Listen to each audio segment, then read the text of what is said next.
Boa tarde a todas e a todos. O meu nome é Felipe Bauer, eu sou médico psiquiatra do Departamento Médico Judiciário do TJ. Hoje a gente vai falar um pouco então sobre a saúde mental e especialmente nesse contexto de pandemia de Covid-19, né? Qual o papel, como os monitores podem atuar, tanto no sentido de identificar situações de sofrimento mental, quanto também para lidar com essas situações ou para poder ajudar os colegas que estão nesse possível sofrimento. Então, desde março de 2020 foi decretada uma situação de emergência em saúde, de pandemia no Brasil, em virtude dessa doença que se chama Covid-19, né? Ah, em vir- e- por causa dessa situação de pandemia, os gestores e governantes são obrigados a orientar e adotar medidas de isolamento social, de quarentena das pessoas que se contaminaram, enfim, ou que tiveram contato com as pessoas que se contaminaram, para barrar a transmissão do SARS-CoV-2, né, que é um tipo de coronavírus.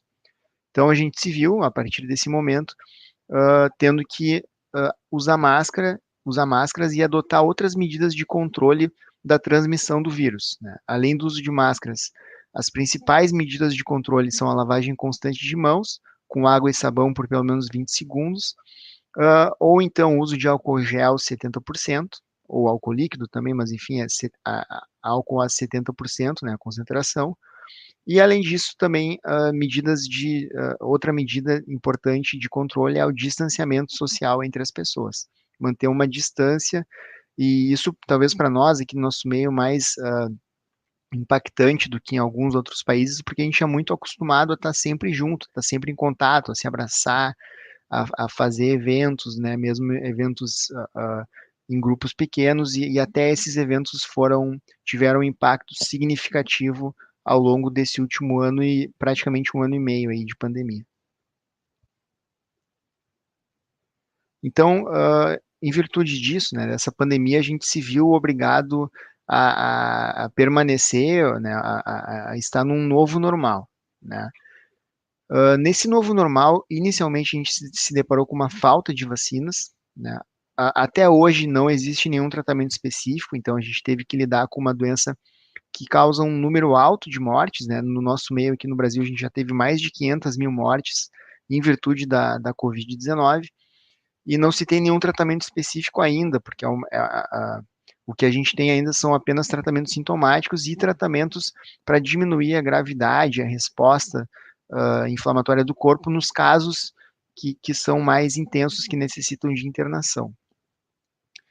Além disso, a gente se viu também tendo que lidar com a perda de pessoas próximas, né? Virtualmente todas as pessoas conhecem alguém que teve Covid-19 e uma grande parte das pessoas conhece alguém que perdeu a vida em virtude da Covid-19.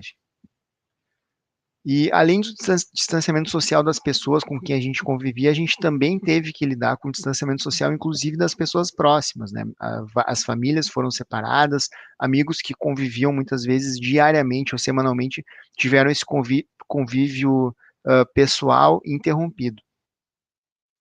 Além desse contexto, a gente também se viu numa situação de uma exposição constante a notícias, inclusive uma exposição constante a notícias falsas, a desinformação, as fake news.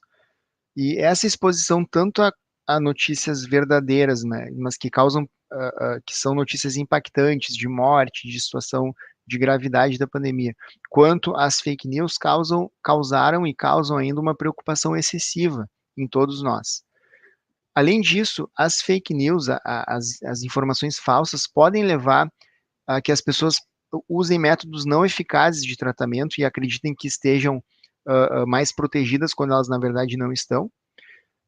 Também a desinformação pode fazer com que as pessoas deixem de adotar algumas medidas que são efetivas para o combate à disseminação de vírus respiratórios, e também podem causar um acirramento nos ânimos, né? A gente vê uma polarização entre as pessoas que acreditam nessas, enfim, notícias falsas, na desinformação, e outras que tendem a seguir as recomendações aí da, da, dos, dos órgãos de saúde, e a gente vê que às vezes se criam grupos assim que acabam brigando, né, defendendo, digamos, o seu lado, quando na verdade a gente deveria todos nós como sociedade estarmos juntos aí para tentar combater a Covid-19, tentar superar a pandemia da melhor forma e o mais rápido possível. Então toda essa situação que a gente está vivendo relacionada à pandemia, tanto no sentido de necessidade de cuidados de saúde, de necessidade de cuidados e de distanciamento para evitar a transmissão, quanto as outras questões relacionadas, né, a perda de pessoas próximas, a desinformação, as dúvidas, a incerteza a respeito de quando vai acabar a pandemia, tudo isso gera uma sensação de medo, de impotência e pode levar também a um estigma, né? As pessoas que tiveram Covid, muitas vezes são estigmatizadas, algumas pessoas que não têm um entendimento muito adequado sobre a situação podem ter algum preconceito a respeito de quem teve a doença, com medo até de se contaminar pela Covid-19.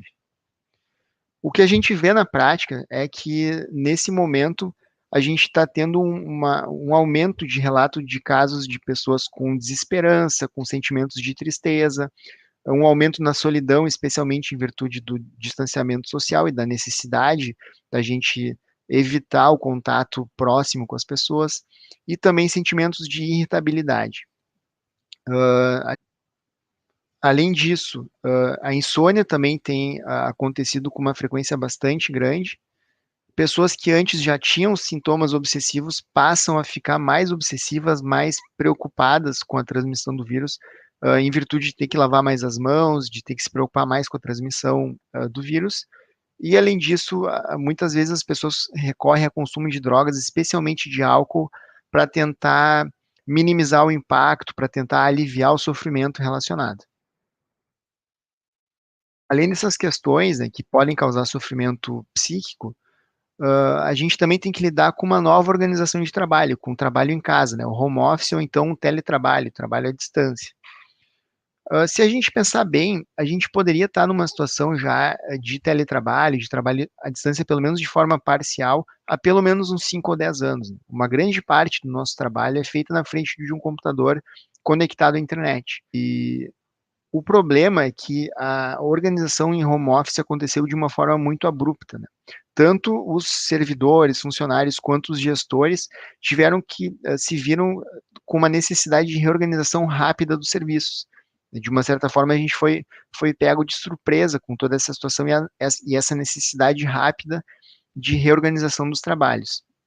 Com isso, a gente passou a ter uma dificuldade de definir o tempo de trabalho, né. Como a gente não tinha essa experiência de trabalhar de casa, ficou mais difícil, os limites entre o que é a casa e o que é o trabalho ficaram borrados, né. Muitas vezes as pessoas relatavam que não conseguiam se desligar do trabalho, porque elas estavam na frente do computador, chegava a hora de bater o ponto, entre aspas, para sair, e elas viam o trabalho ali na frente e acabavam fazendo, e quando viam, o trabalho entrava à noite adentro, assim, existem vários relatos nesse sentido, né, de que os limites ficaram imprecisos entre qual é o espaço doméstico e qual é o espaço do trabalho. Além disso, nós somos acostumados a socializar com os colegas, né, então os laços, os vínculos que a gente tem com colegas de trabalho, muitas vezes se tornam até amizades para a vida mesmo. E o trabalho em home office faz com que a gente não tenha essa socialização diária com os colegas e que a gente era acostumado a ter previamente. Vale lembrar, né, que o home office tem alguns pontos positivos, né? Por exemplo, a gente tem uma diminuição da necessidade de tempo de deslocamento para o trabalho, a gente tem uma possibilidade de realizar reuniões e conversas com pessoas que estão a vários quilômetros de distância, mesmo algumas até em estados diferentes. O home office também permite uma organização mais individualizada do tempo, né, e das demandas. Então, isso pode ser um ponto bastante positivo, as pessoas conseguirem se organizar para fazer os trabalhos conforme as demandas forem surgindo. Bom, a gente está falando então do que está acontecendo e qual o contexto que a gente está vivendo, e o que se tem notícia, o que a gente sabe e já era esperado quando começou a pandemia, mas tem se confirmado, é que esse contexto todo leva a um aumento de sofrimento psíquico. Existem alguns grupos que são mais suscetíveis, que são mais vulneráveis a apresentar sofrimento psíquico nesse contexto que a gente está vivendo. A gente sabe que os idosos fazem parte, são um desses grupos. Os idosos, eles têm uma chance de ter uma gravidade maior da Covid-19. Bom, com a vacinação, isso diminuiu, né? E a gente sabe que as variantes novas também causam a doença em formas mais graves, mesmo na população mais jovem. Mas os idosos também são uma população que, caracteristicamente, tende a ser um pouco mais isolada, em virtude de já estar aposentada, não ter um convívio social tão intenso quanto as outras pessoas. Não necessariamente, mas isso a gente está falando de uma condição mais geral. E nesse contexto de isolamento, a população idosa tende a ficar mais isolada ainda. Além disso, as pessoas que têm doenças prévias, né, como diabetes, doença do coração, ou pessoas que estão em tratamento para doenças graves, como câncer, que precisam fazer algum tipo de cirurgia, podem ver o acesso ao serviço de saúde prejudicado. Nesse contexto de Covid, geralmente os governos, as instituições fizeram mais investimento para combater o vírus, né? Todos os esforços são feitos para combater uma doença que a gente não sabe direito como combater e que está causando uma mortalidade grande. Então, muitas pessoas tiveram, por exemplo, cirurgias adiadas, não conseguiram acessar exames, não conseguiram fazer os tratamentos indicados, ou pelo menos tiveram que adiar esses tratamentos, e isso também causa sofrimento, uma angústia intensa. Outro grupo que pode ser mais vulnerável nesse contexto são as mulheres e crianças, né? Existem relatos de um aumento de violência doméstica e as mulheres e crianças são a população mais vulnerável a esse tipo de violência. E nesse contexto de pandemia em que a vivência domiciliar ficou mais intensa, isso provavelmente aconteceu mais frequentemente, né? Existem alguns estudos mostrando essa situação. Os profissionais de saúde, especialmente os de linha de frente, também são mais vulneráveis a sofrimento psíquico, eles têm que lidar no dia a dia com mortalidade, com ter que dar notícias de morte para as outras pessoas, para os familiares. E as pessoas que já tinham algum tipo de transtorno mental prévio também estão num grupo de maior risco para ter sofrimento mental relacionado a essa situação de pandemia. Existe um estudo publicado recentemente, que concluiu, né, que chegou evidenciou que 34%, mais ou menos um terço dos pacientes que tiveram Covid, dentro de 6 meses após a infecção, eles desenvolveram algum transtorno neurológico ou psiquiátrico. E um terço desses pacientes tiveram pela primeira vez, né? Então, além das pessoas que já tinham algum transtorno mental, mesmo para aquelas que não tinham transtorno mental previamente, que nunca tinham feito algum tratamento psiquiátrico ou psicológico, mesmo elas, depois de contrair a Covid-19, têm um risco maior de ter algum sofrimento mental. As principais doenças, os principais transtornos psiquiátricos diagnosticados depois da ocorrência da Covid foram a depressão, a ansiedade, sintomas de insônia e também o burnout, que é o esgotamento relacionado ao trabalho. E também essa situação de pandemia, de muitas notícias, enfim. Também existe uma perspectiva, né, nesse contexto aí de Covid-19, de um aumento do risco de suicídio, em virtude do sofrimento a que toda a população está sujeita nesse momento. Bom, então, nessa situação é importante, especialmente nesse papel de monitor de saúde, saber reconhecer, não que seja um papel assim no sentido de profissionalmente como reconhecer, mas é importante saber algumas questões de como diferenciar o que pode ser talvez considerado normal e o que pode ser uma doença, o que pode ser considerado patológico. Então, a primeira questão é assim, como a gente pode diferenciar uma tristeza, um sentimento que pode ser comum e até às vezes esperado, de uma depressão, de uma doença, de um transtorno depressivo. Bom, é importante salientar que a tristeza é um sentimento que pode estar presente em alguns momentos da nossa vida e pode ser considerado normal, né? Especialmente quando a gente tem alguma perda, quando a gente deixa de conquistar alguma coisa que a gente esperava conquistar. Então, a tristeza pode fazer parte da nossa vida de uma forma normal, assim. E essa tristeza que a gente considera dentro do esperado geralmente dura algumas horas até poucos dias, está relacionado a algum fator específico, algum desencadeante, e causa pouco impacto na produtividade, na funcionalidade, né? A tristeza pode ter alguns sintomas como choro, desânimo, angústia. E como eu falei, assim, não necessariamente a pessoa estar triste significa ela estar doente, né? Muitas vezes a gente fica triste ao longo da nossa vida, ao longo de uma determinada semana, e isso não significa que a gente está com uma condição, com um transtorno psiquiátrico. Já a depressão é uma doença, é uma condição patológica. A depressão, ela ela é desencadeada a partir de uma combinação, uma interação complexa entre uma série de fatores, né? E esses fatores são fatores bioquímicos, né? A neurotransmissão cerebral, a vulnerabilidade genética de cada um, né? Cada pessoa tem alguns fatores hereditários, história familiar de transtorno psiquiátrico, assim como fatores psicossociais, né? Por exemplo, nesse contexto de pandemia, a gente tem um estressor intenso, que é, além dessa dificuldade essa necessidade de permanecer sem contato próximo com as pessoas, a gente também lida todo dia com uma notícia de número elevado de morte, tudo isso pode gerar um estresse, né? São todos estressores psicossociais significativos. E cada um de nós tem uma vulnerabilidade individual, cada um de nós tem uma resiliência para lidar com esses estressores de uma forma ou de outra. Então, é o conjunto desses fatores que vai determinar se uma pessoa vai ter depressão ou não dentro de um determinado contexto.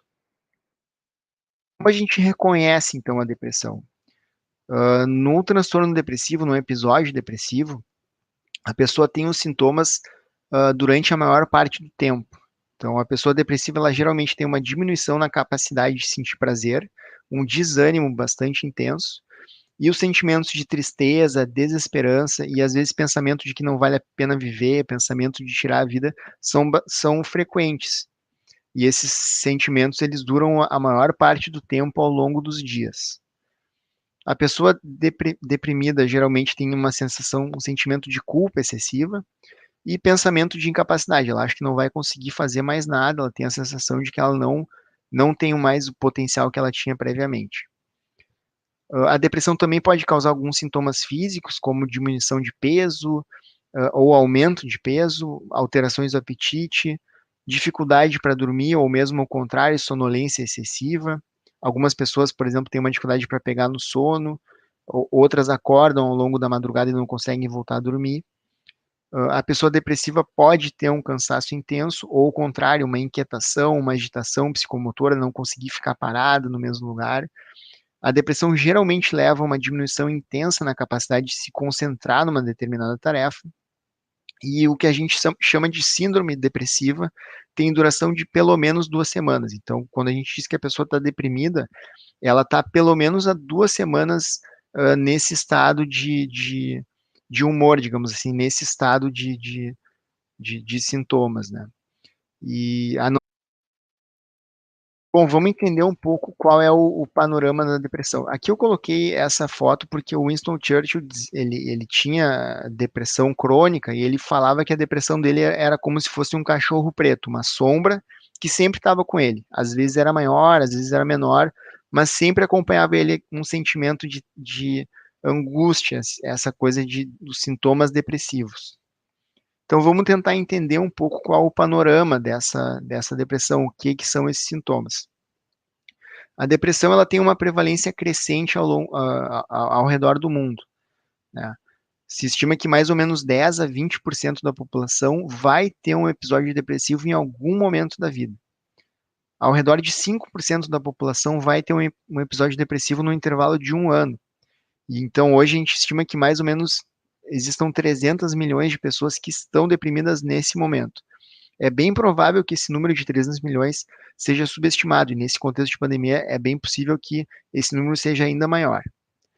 A depressão é 2 vezes mais comum em mulheres e ela é a principal causa de incapacidade, né? Junto com os transtornos de ansiedade, a depressão ela causa muito impacto na funcionalidade e na capacidade da pessoa de desempenhar as tarefas que ela desempenhava antes. Ela gera um custo bastante grande, assim, um impacto grande na economia. Para ter uma ideia, nos Estados Unidos, o impacto anual da depressão é ao redor de 200 bilhões de dólares na economia. A gente não tem esse dado para a realidade brasileira, mas esse dado americano dá uma ideia do quanto a depressão causa impacto, né? De quanto a depressão causa impacto, e a depressão leva a uma piora importante na qualidade de vida, inclusive com o aumento de risco de outros problemas de saúde. E nesse contexto de isolamento social, né, em que a gente tem estimulado as pessoas a buscar um convívio social mesmo através de ferramentas de aplicativos, por exemplo, né, através do WhatsApp, do Facebook, do Instagram, uh, as pessoas deprimidas não têm motivação para fazer isso, então, nesse contexto de convívio social reduzido, quem está deprimido tem menos convívio social ainda. E isso gera uma.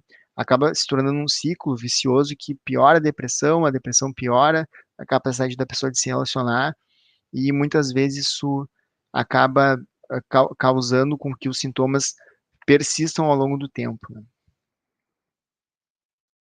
Além de sintomas depressivos, outros transtornos que são bem prevalentes nesse contexto são os transtornos de ansiedade, né? Se estima que mais ou menos 30% das pessoas tenham ao longo da vida um transtorno ansioso. Aqui também é importante diferenciar o que é o sintoma ansiedade de um transtorno, né? A ansiedade é um sintoma que pode acontecer também de uma forma normal, por exemplo, quando a gente vai fazer uma prova, quando vai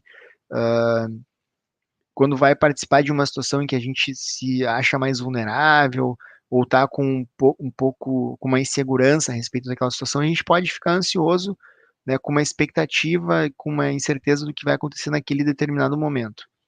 Agora, o que a gente chama de transtorno de ansiedade é quando a ansiedade está tão intensa que isso impacta na capacidade da pessoa, na funcionalidade dela, na funcionalidade daquela pessoa, tá? E geralmente é um conjunto de vários sintomas, né? Não só uma sensação subjetiva de ansiedade, mas sim sintomas físicos, inclusive dificuldade para dormir, tremores, sensação de aperto no peito, enfim, são vários sintomas que a gente, em conjunto caracterizam o transtorno ansioso. Os principais transtornos de ansiedade são a ansiedade generalizada, que é aquele transtorno que a pessoa fica preocupada durante a maior parte do tempo por vários e vários meses, com algumas situações que são corriqueiras no dia a dia dela. O transtorno obsessivo compulsivo, o transtorno de estresse pós-traumático, que se desenvolve depois de um evento traumático em que a vida da pessoa ou de alguma pessoa próxima foi ameaçada.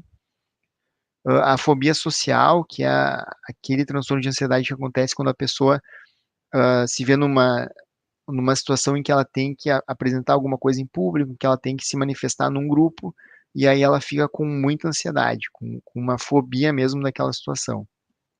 E também o transtorno de pânico, que se caracteriza pela ocorrência de crises de pânico, que são crises de ansiedade intensa, num período curto de tempo, de poucos minutos. Como a gente faz então para. Aqui também é uma questão importante, como diferenciar a crise de pânico de uma situação de ansiedade intensa. O que a gente chama de crise de pânico é uma crise de ansiedade que tem pico de duração, pico de intensidade em poucos minutos, geralmente em 10 a 30 minutos.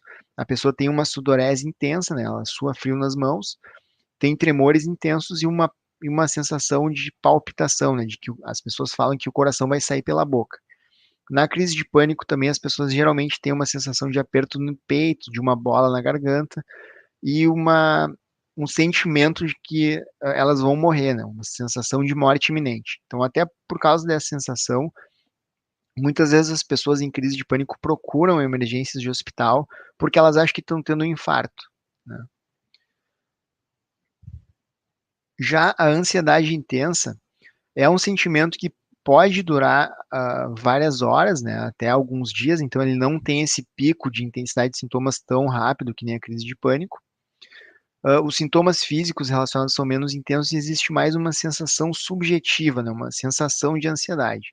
Geralmente a pessoa consegue fazer as tarefas adequadamente, enquanto na crise do pânico a pessoa geralmente ela sai correndo do lugar onde ela está, ela não consegue fazer o que ela estava proposta a fazer.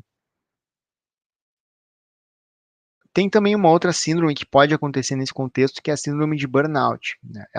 O burnout foi reconhecido recentemente como uma condição, como uma doença. Ainda não, a Associação Americana de Psiquiatria ainda não o reconhece como uma doença psiquiátrica, como um transtorno, mas a codificação que a gente segue, que é a Classificação Internacional de Doenças, ela reconhece o burnout como uma condição que a gente chama de esgotamento, e o burnout geralmente está relacionado a um estresse físico e emocional crônicos, né?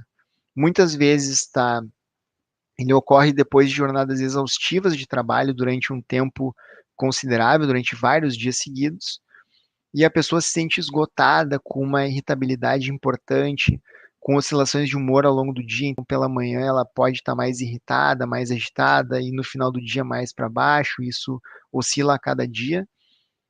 A pessoa que tem burnout também pode ter sintomas físicos associados, tremores, ah, às vezes dores inespecíficas disseminadas, e também isso leva a uma falta de motivação para as atividades corriqueiras. Assim, a pessoa não tem mais motivação para trabalhar, não tem motivação para cuidar dos filhos, por exemplo, para sair com as pessoas, para, enfim, se relacionar.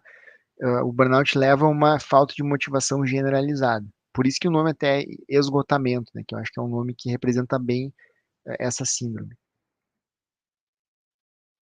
O risco de suicídio também pode estar aumentado nesse contexto de pandemia, né? A gente tem um contexto, então, de privação econômica, né? Muitas pessoas perderam o emprego ou tiveram uma diminuição significativa dos seus ganhos. Ah, a gente vive nesse contexto de isolamento social e de redução de acesso ao cuidado de saúde. Esses três fatores são os principais fatores que estão relacionados ao risco de suicídio, além do aumento intenso dos casos de transtorno mental, de ansiedade e depressão. A gente elaborou uma cartilha, né, o serviço de DDP, através da diretora, da Rosália, e em conjunto, eu participei dessa elaboração em conjunto com o DMJ. A gente fez uma cartilha para a identificação dos riscos de suicídio, de como manejar esses riscos, do que fazer, como a gente aborda uma pessoa que pode estar em eventual risco. Se vocês não receberam ainda essa cartilha, vocês vão receber em breve. Eu recomendo a todos que deem uma olhada, acho que é bem importante. A gente tentou fazer ela de uma forma bastante didática para ficar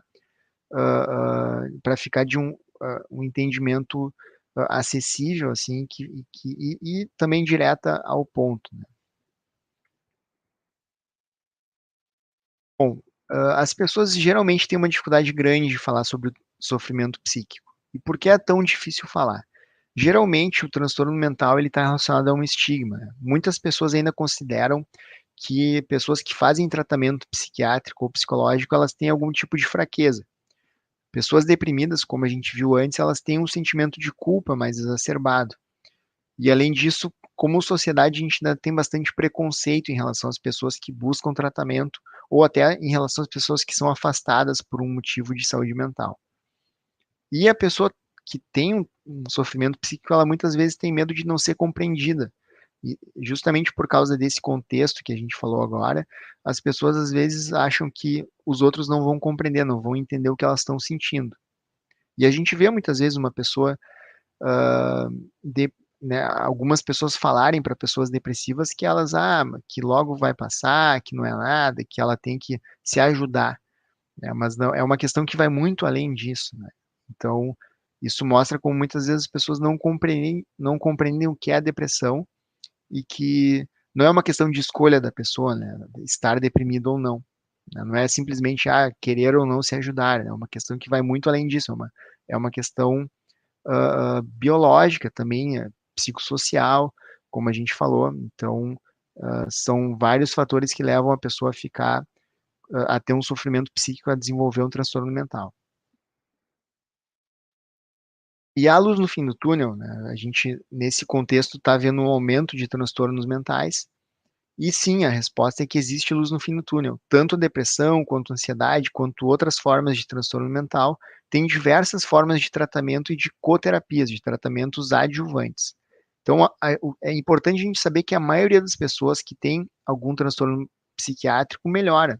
A grande maioria das pessoas que buscam ajuda, que conseguem receber algum tipo de tratamento, algum tipo de auxílio, de ajuda nesse contexto, as pessoas melhoram. E, bom, acho que aí entra também o papel do monitor de saúde, né? Como a gente, a partir disso, dessa constatação de que existe luz no fim do túnel, a gente se pergunta, então, como identificar as pessoas que podem estar necessitando de uma ajuda. A primeira questão é observar as mudanças no comportamento. É importante a gente ficar atento a frases de alerta que possam significar que aquela pessoa está em sofrimento. Por exemplo, a pessoa diz que não aguenta mais, que está com pensamentos ruins. Então, a maioria das pessoas que está em sofrimento mental demonstra de alguma forma, né? Geralmente através dessa mudança de comportamento. Por exemplo, a pessoa deixa de fazer as atividades que ela fazia antes, começa a chegar atrasada no trabalho, começa a não entregar as demandas, as tarefas que são passadas para ela, começa a não se relacionar, não falar mais com as pessoas que ela falava antes, né? Então, existe uma queda geral de rendimento, não só no trabalho, mas também nas relações pessoais. E o que fazer para ajudar? Como ajudar essas pessoas? É importante, então, e talvez seja o mais importante, é escutar, estar disponível e ouvir, tentar entender o que a pessoa está passando, para a partir disso ajudar ela. A gente recomenda sempre evitar dar conselhos, né?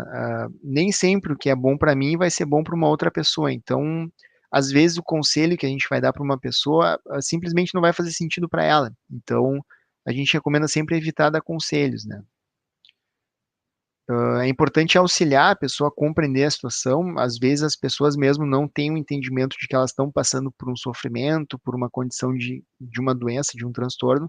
Então é importante a gente escutar e tentar dar um feedback para ajudar a pessoa a entender aquela situação e ajudar ela a buscar o tratamento. E é sempre importante ter atenção aos sinais de risco, né, que vocês vão ver melhor naquela cartilha que eu comentei antes. Nesse contexto de pandemia também a gente e hoje em dia a gente tem cada vez mais acesso à informação, né? Isso significa que a gente tem cada vez mais acesso à informação verdadeira, informação confiável, mas também à informação falsa, né? Só para a gente fazer um parênteses nesse sentido, ah, as informações, quando elas são confiáveis, geralmente elas passaram por uma lista de checagem, né? Então, as grandes mídias, os grandes grupos de imprensa, né, de jornalistas que são sérios, eles geralmente verificam aquela fonte, aquela informação com várias fontes diferentes antes de publicar uma informação. Já as fake news, as notícias falsas, elas não passam por essa checagem. Simplesmente alguém vai lá, joga aquela notícia e essa notícia é disseminada de uma forma rápida. Então é importante, primeiro, sempre questionar e verificar as notícias antes de repassar e causar alguma. Às vezes a gente vê aí as pessoas ficam transtornadas ou muito preocupadas com uma situação que, quando a gente vai ver, é uma notícia falsa, é uma especulação, é uma notícia falaciosa que não condiz com a realidade. Então é importante sempre questionar e verificar a notícia antes de sair repassando através de grupos de WhatsApp. A gente sugere também reservar 1 ou 2 momentos do dia para se atualizar. Como a gente tem essa chuva de informações, essa infodemia que nos chega a todo momento, e as notícias relacionadas à pandemia são notícias sérias, que nos causam preocupação, que nos causam angústia, é importante a gente reservar 1 ou 2 momentos no dia para se atualizar, para a gente ver as notícias do que aconteceu, se for, né, do interesse, enfim, e até para a gente conseguir, para a gente não se ver sobrecarregado de notícias, né? Também é importante focar em comportamentos preventivos que têm respaldo, então sempre buscar, às vezes a gente recebe, né, através de grupos de amigos ou de orientação de pessoas conhecidas, algum tipo de orientação a respeito de um comportamento que teria sucesso no combate à Covid ou de algum tratamento que seria bem sucedido. Sempre é importante ver se aquela informação tem o respaldo das instituições de saúde, né? Se os órgãos de saúde realmente recomendam aquilo antes da gente fazer, né? Porque muitas vezes a gente vê corriqueiramente, né, diariamente, pessoas fazendo comportamentos como se aquele comportamento fosse adequado, fosse preventivo, e às vezes são comportamentos até que colocam a pessoa em risco, né? A gente vê pessoas tomando remédios que não são recomendados, e esses remédios podem ter efeitos colaterais bastante sérios, né? E de uma forma geral, então, a recomendação aqui em relação à infodemia é dê um tempo para a cabeça, né? Tenha também um período do dia para relaxar, né? E não fique 24 horas do dia ligado nas notícias, porque isso pode trazer bastante estresse. Isso também serve para os momentos de trabalho, né? A gente recomenda, existe uma orientação né, de uma forma, não que a gente recomende sempre, né, cada um tem que individualizar isso, mas existe uma orientação de tentar tirar pausas de 5 a 10 minutos a cada hora, se a pessoa estiver num trabalho remoto, né? Então é importante ter um tempo, assim, isso até mesmo para o trabalho presencial no dia a dia, é importante ter tirar de tempos em tempos algum momento para se levantar da cadeira, para se espichar, enfim. É importante, especialmente no trabalho em home office, planejar uma rotina diária, né? Então, um horário para começar a trabalhar, um horário para almoçar, um horário para fazer o lanche da tarde, esses tempos, né, essas pausas pequenas para se levantar, para dar uma espreguiçada. Também é importante prestar atenção nos pensamentos catastróficos ou ansiogênicos, naquelas situações que podem causar angústia na gente e tentar não deixar elas prejudicarem ou não deixar elas tomarem uma proporção muito grande na nossa cabeça. É importante para as pessoas que têm tratamentos de saúde regulares manter o uso dos remédios, manter os tratamentos que elas fazem e também se recomenda sempre organizar a casa e o ambiente de trabalho. Então, quando possível, é importante ter dentro de casa um local, um ambiente separado para o trabalho em home office, né? Para a gente conseguir ter esse limite entre o espaço de casa e o espaço de trabalho mais bem delimitado, mais bem desenhado. Nesse contexto de isolamento social, a gente viu que as redes sociais são bastante importantes, né? Antes da pandemia, a gente recomendava sempre tentar se afastar das redes sociais ou usar o mínimo possível, mas nesse contexto em que a gente está isolado, afastado das pessoas, desse convívio próximo e desse convívio pessoal, a gente recomenda o contrário. Claro, não passar o dia inteiro na rede social, mas se recomenda que as pessoas mantenham contato frequente com amigos, com familiares através das redes sociais. É importante falar com as pessoas sobre o que você está sentindo e buscar ajuda, né? E também buscar as pessoas próximas, tanto colegas de trabalho, vocês como monitores de saúde, mas também até no ambiente familiar, em casa, conhecer os vizinhos, ver quais necessidades dos vizinhos, porque é importante essa rede de apoio, né? Que todos se ajudem mutuamente para a gente superar essas dificuldades. Também é importante conhecer e divulgar histórias positivas a respeito tanto de pessoas que melhoraram da Covid-19, quanto também de outras histórias positivas de pessoas que se adaptaram bem a esse contexto. Enfim, é importante divulgar essas histórias para isso geralmente dá força para pessoas que estão em sofrimento para elas seguirem em frente.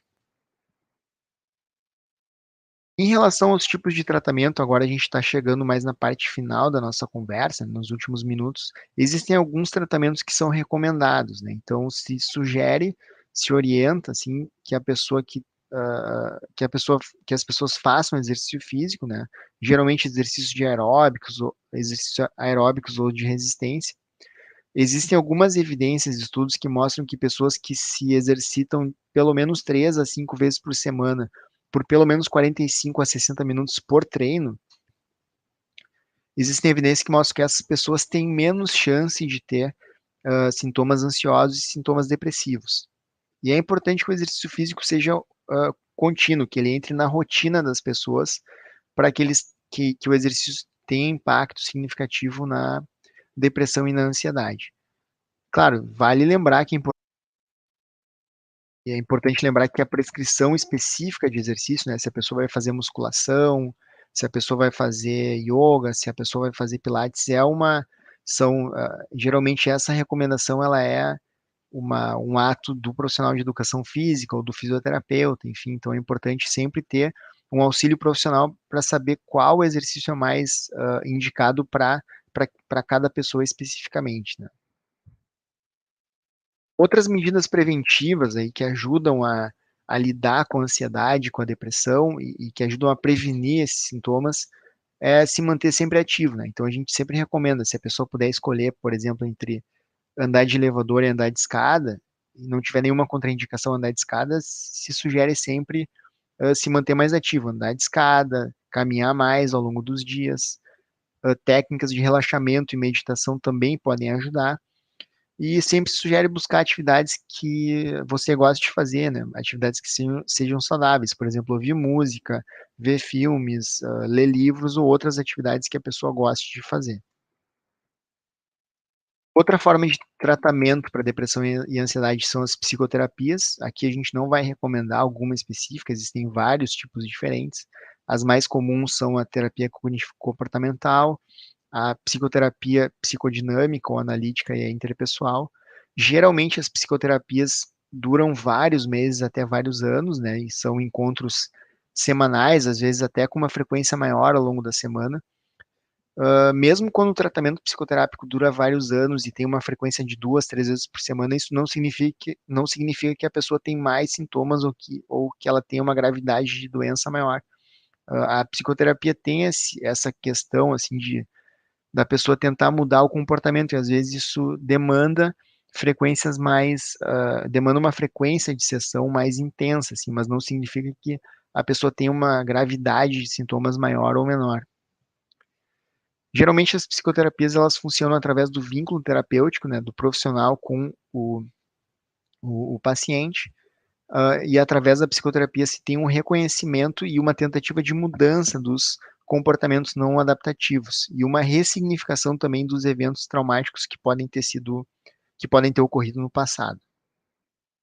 E, por fim, em relação aos tratamentos farmacológicos, existe uma série de tratamentos, geralmente quando a pessoa tem transtorno de ansiedade ou a doença, né, depressão, transtorno depressivo, a gente recomenda usar antidepressivos. O tempo de tratamento é um tempo bem variado, que pode durar alguns meses, um ano ou vários anos mesmo, dependendo da situação de cada pessoa individualmente. Tem outros fármacos que também podem ser utilizados, especialmente quando existem outros transtornos associados e para algumas situações pontuais. Bom,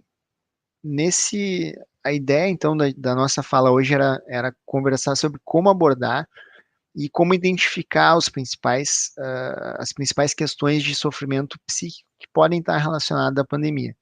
É importante lembrar que mesmo quando a gente passar, mesmo quando finalmente assim, a gente conseguir passar por esse contexto de pandemia, por essa situação de emergência em saúde que a gente está vivendo, essa situação vai continuar sendo válida, né? É importante a gente saber identificar, saber como reconhecer, saber como ajudar as pessoas que podem estar em algum sofrimento psíquico, certo? O que eu disse que pode continuar sendo válido é justamente a forma como a gente pode reconhecer e ajudar as pessoas que têm algum sofrimento, algum sofrimento mental. Eu espero que ter ajudado aí de alguma forma vocês. Eu acho o papel do monitor de saúde nesse contexto bastante importante. Então, eu parabenizo todos aí que se voluntariaram, todos que se disponibilizaram a estar nesse papel. E qualquer dúvida a gente está à disposição. Vocês podem nos acionar aí para algum esclarecimento. E uma boa continuação de curso a todos e a todas. Uma boa tarde.